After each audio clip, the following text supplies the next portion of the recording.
L'âge d'or de la communauté de Djerba se prolongea et atteint son apogée jusqu'à la Seconde Guerre mondiale. De nombreux rabbinim ont porté au nu cette communauté.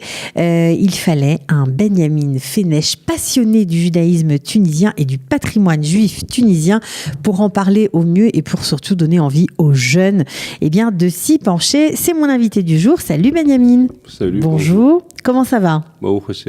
Alors, dans la vie, vous faites plein de choses, mais vous êtes, on va dire, occupé en général à travailler au bureau des statistiques dans le domaine des transports, mais quand la porte du bureau, de votre bureau se ferme, vous vous consacrez pleinement à votre hobby, la découverte et le partage du patrimoine du judaïsme tunisien. Ça a commencé il y a 10 ans quand j'ai fait l'arbre généalogique de la famille et j'ai découvert beaucoup de choses, beaucoup d'histoires, beaucoup de patrimoine que je ne connaissais pas. Alors pourquoi faire l'arbre généalogique de votre famille ? Pourquoi ? Ouais. Vous étiez en recherche de votre passé ? Non, je sais pas, c'est la famille qui m'a un peu poussé parce que je connaissais beaucoup de monde dans la famille. Ouais. Et ils m'ont dit fais-le.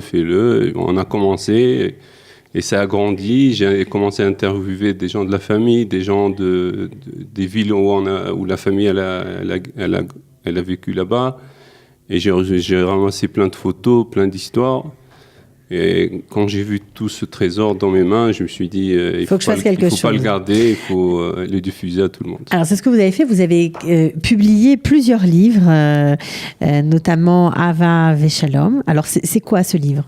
Ava Veshalom, c'est les écrits de mon rabbin de Megardan que j'ai trouvé en cherchant des photos chez sa fille sur la ville où j'ai grandi. En fait, elle m'a dit, voilà, on a trouvé une seule photo, mais on a aussi les écrits de ton rabbin, de mon père, de son père. Et j'ai demandé à... Qui n'avait jamais été publié ? Jamais publié, non. Ok. Et on les a trouvés par hasard aussi. En cherchant des photos, elle les a trouvées. Et bon, on s'est mis entre amis de la ville et des gens de Zarzis et des gens qui ont voulu aider. Et on a sorti le premier livre. Alors, chacun a envoyé ses écrits, ses photos, ses documents, ses souvenirs. C'est comme ça que ça s'est fait ?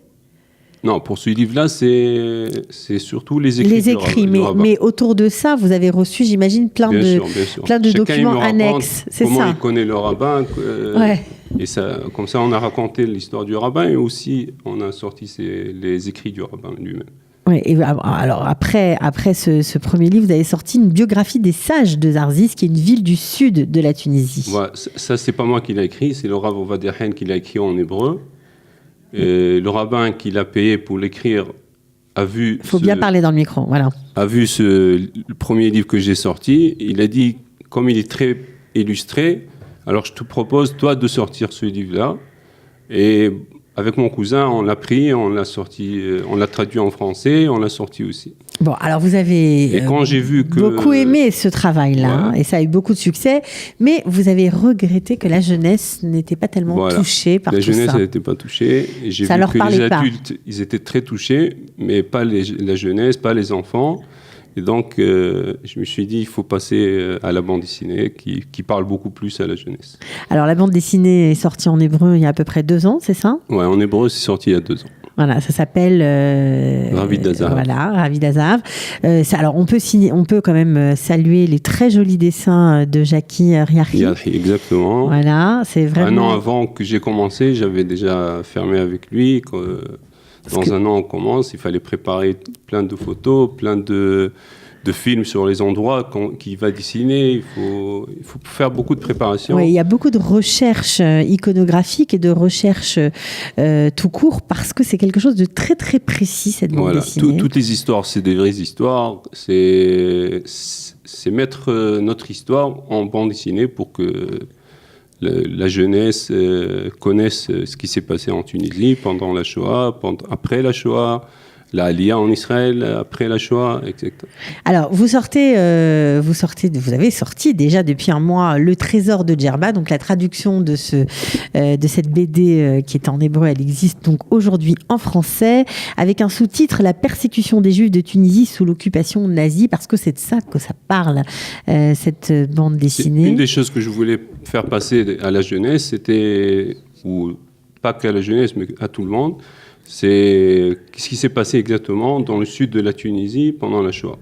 Mais vous parlez aussi beaucoup dans cette BD des rabbinim, de la vie au quotidien.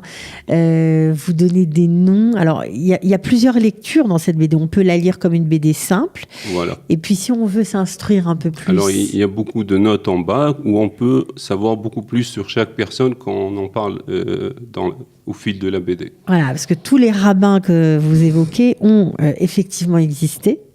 En effet, tous les rabbins, c'est eux qui s'occupent de tous les problèmes de la communauté. Donc, si les nazis arrivent, ils vont voir les rabbins.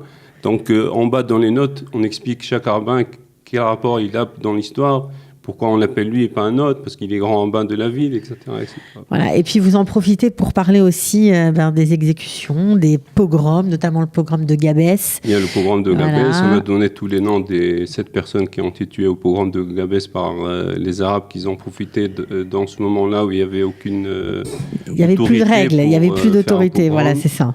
Ok, et donc vous racontez vraiment en précisant les noms, ces gens-là, on les a un petit peu oubliés, il faut bien le dire aujourd'hui, donc c'est vrai que c'est assez émouvant. On donne vraiment les noms pour vous montrer que c'est pas des histoires qu'on raconte, mais c'est des gens, des vraies personnes qui ont été tuées. Ouais. Mais c'est aussi, et c'est ça qui est formidable dans ce travail très précis quand même, historiquement parlant, il faut quand même le dire, c'est que il y a du métar, comme on dit en hébreu. On est obligé, sinon personne ne va lire la BD. Exactement, il y a une intrigue. Il faut commencer par du métar pour commencer. C'est vrai que c'est une vraie BD. Alors on est plongé dans cette ville de Djerba, voilà, mais on sent aussi, il y a une histoire. Il y a une histoire qui nous emmène du débarquement des nazis en Tunisie jusqu'en Israël. Alors vous n'étiez pas obligé d'aller jusque-là. C'était important pour vous ? C'était important parce que je voulais aussi montrer, à part l'histoire de la Shoah, aussi montrer l'amour de la communauté, l'amour de la communauté vers Israël, qu'on le voit tout au fil de toute la BD en fait. Ouais, il y a surtout il y a un rave aussi très central. Et surtout, on voit toute l'histoire de Khalfon Moshe Cohen, qui était le père du sionisme tunisien. En 1919 déjà, ils ont commencé à Terre et Tzion. Ils ont créé cette association. Et les Juifs, ils ont commencé à apprendre l'hébreu. Et comme ça, ils ont préparé en fait toute la communauté du sud de Tunisie par cette association. À monter en Israël. Ils étaient prêts, ils parlaient plus l'hébreu. Ils étaient préparés. Voilà. Il n'y avait pas Kalita, mais ça marchait bien. Alors, ce qui est aussi intéressant, c'est que ce Rav, on le questionne, mais qu'est-ce qu'il va falloir faire en Israël, etc.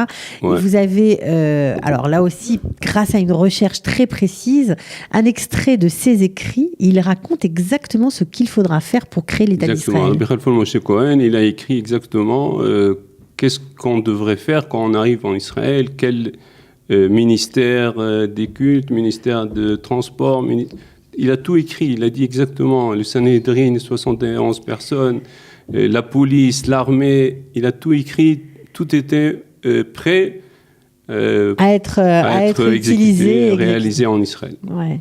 Bon, alors il y a aussi bien sûr des enfants, il y a toute une histoire d'or, on va pas tout dévoiler, mais les Allemands demandent à un moment à la communauté 50 kilos d'or. On sait qu'un petit bijou c'est 10 grammes, 50 kilos c'est... Et que la communauté de Djerba était assez pauvre. Ils étaient pauvres et c'est tout ce qu'ils avaient en fait comme richesse, quoi. Ils avaient que ça. Ici on prend les 50 kilos d'or, on laisse rien à la communauté. Bon, alors, bien sûr, toute cette histoire, il y a un fil conducteur. En plus, il fallait faire ça en 3 heures. Oui, c'était... Pendant Shabbat, pendant 3 heures. Tout. Moi, je ne veux pas raconter, lui raconte, d'accord, ok. Oui, pendant Shabbat. Il fallait qu'ils voyagent à l'autre communauté, là-bas aussi, leur demander de ramasser. Ouais. Bon, en tout cas, voilà, vous avez vu quelques planches derrière moi. J'espère qu'on a vu en insert. Je sais pas, Ariel, si tu as pu. Ariel, je sais pas s'il m'entend. La technique, non, il m'entend pas. C'est pas grave. Peut-être que c'est passé. J'ai pas fait attention. Mais en tout cas, je vous engage vraiment à lire cette bande dessinée. D'abord parce que c'est très plaisant. Et ensuite, si vous avez envie de vous instruire sur le judaïsme tunisien, sur ces gens qui nous ont précédés, voilà, avec les dessins de Jakir Yahi. Il y a le scénario de Rabbi Aougoud. Bien sûr, il faut pas le. Aussi. Ouais, il et faut en pas France, l'oublier. elle est diffusée par les éditions Lishma. Voilà. Et en Israël, dans les librairies. Donc, allez-y. En Israël, vous pouvez l'acheter et en français et en hébreu. Vous l'offrez en hébreu aux jeunes, en français aux papis, mamies. Ça leur fera plaisir. C'est comme ça que ça marche en général. En tout cas, bravo pour cette BD très, très documentée. Voilà, d'une époque pas si lointaine, hein. Non, quand on sait que aujourd'hui le ministre du Tourisme est un juif de Djerba. Voilà, donc c'est René Trabelsi. On parle beaucoup de la communauté Hadasri, là où il a grandi en fait quand il était petit. Oui, et d'ailleurs il y a un monsieur Trabelsi dans le livre. Voilà, en tout cas merci beaucoup et à très bientôt. Merci. Ciao. Sortez, respirez, c'est le Quality Time.